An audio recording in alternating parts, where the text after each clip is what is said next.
Hello, music friends. Thanks again for joining me today here at Rescott Creative. Before I get started on the big audio-visual debate, please go ahead and subscribe to my channel or my blog, or click follow on your podcast app because that helps me to continue to make content for you in the future. All right, let's delve right in. The audio-visual debate is by no means something new. For a long time, we've had learners that favor one sense or the other, and teachers over the years have tried to adapt to accommodate both needs. So I'm not here to judge if you have one specific way you learn better than another, but I'm just here to provide kind of some information and a little bit of history about both and how we can move forward. So first of all, on the auditory side, this is actually the first of those two senses that a person will develop.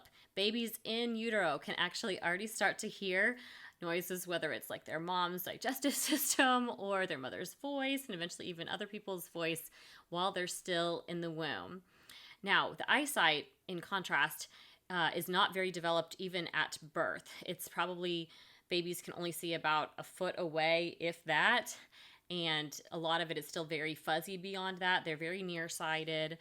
And they really like bright colors because softer colors will be harder for them to distinguish. So when my daughter was born, my sister, who's an art historian, she suggested we put up some of these bright kind of big shapes in our daughter's nursery so she could look at those.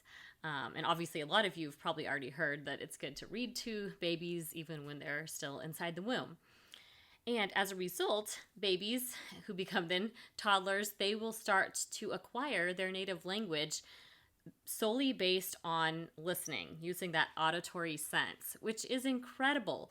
They are basically learning by osmosis what it takes adults such a bigger efforts to do. And these young children are listening to their environment and they're imitating sounds.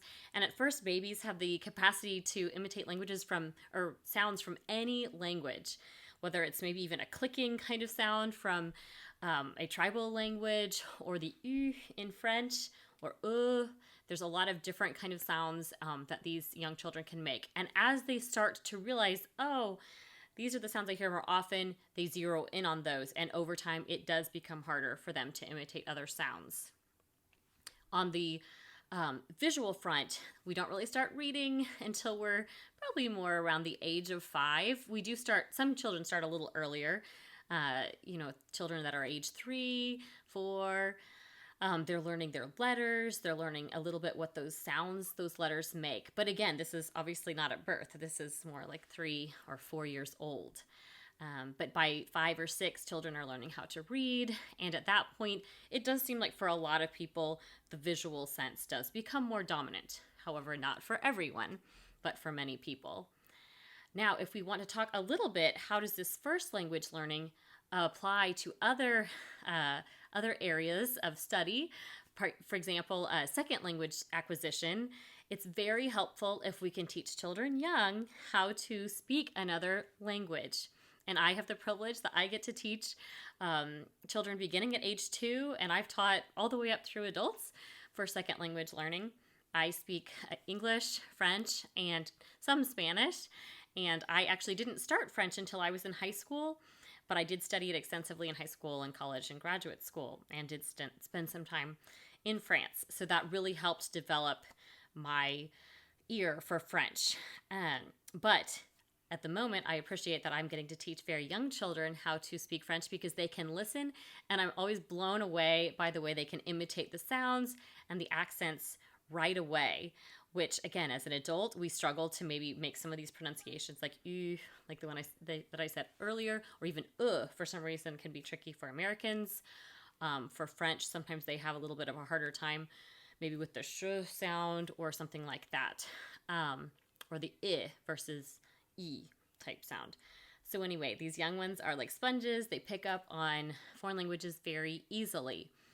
Now, as they get older, just like when they're starting to read in their native language, they eventually start to want to see their secondary language in visual form as well. And it is important that we eventually address these kind of visual concepts within language, especially like vocabulary lists, or in our native language, it may be more like spelling tests, eventually vocab lists as well. And we like to do some grammar. Again, it's a little bit later in the grade school. After they already know how to read, then we can look at how sentences are broken up. And especially in the middle school or high school and collegiate levels, we definitely want to look at how a language is built, whether it's our native language or a secondary language, if we're studying that. Now, how does this apply to music? Very, very similar. This is probably why I love both second language learning and I love music learning, because I find that they are very linked and similar processes for people. I was taught with the Suzuki Method, which was developed in the mid 20th century. Before that, musicians had used mostly the traditional method where you teach children to read music around fourth grade or so, which in America, that's around age 9 or 10. And that's around, you'd already know how to read words, and that's a good time to start learning how to read music. You might even start them a little bit younger than that if they can already read words.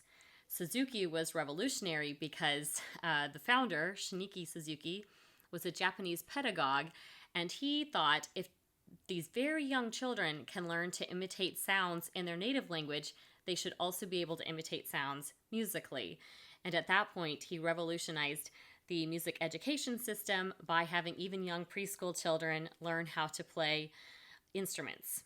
So I started the violin when I was 2.5, and obviously I was not reading at that point, but I would listen to my mother, who was also a musician, and my grandmother and aunts, and I would imitate them. I would listen to my songs on the CD player or whatever it was at that era.